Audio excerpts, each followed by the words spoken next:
என்னாச்சு நீனா? ஒன்றும் இல்லைப்பா, நீ விடு.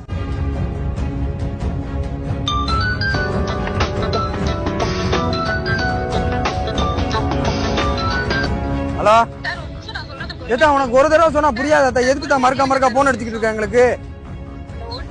ஏன் நம்பர் வரல, ஒன்னும் வரலதா, அதெல்லாம் சொல்ல முடியாது. நாங்க பாட்டு நம்பரை சொல்லுவோம், நீங்க பேங்க்ல உள்ள பணத்தை எடுத்துட்டு போறதுக்கா? அவங்க காசு அவங்க வச்சுக்கோங்க, கஷ்டப்பட்டு உழைக்கிறத. என்னை பத்தி யாருன்னு தெரியுமா? விடுப்பா, யார் தப்பா அப்படி கத்திக்கிட்டு இருக்கு? விடுப்பா. ஹலோ யாருப்பாவ? டீச்சர்ப்பா. முடிச்சிடலாம்.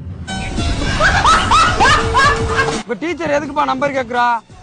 சிஸ்டம் மாறி போச்சுப்பா. ஓடிபி வரும், அந்த ஓடிபி சொன்னாதான் டிசி தருவாப்ல. நான் வேற அவங்கள அந்த மலை இந்த மலை கிழிச்சு விட்டானே. தம்பி, நீ எப்படி டிசி வாங்குற மட்டும் நான் பாக்குறேன். அவ்வளவுதான், நம்மள முடிச்சு விட்டீங்க போங்க.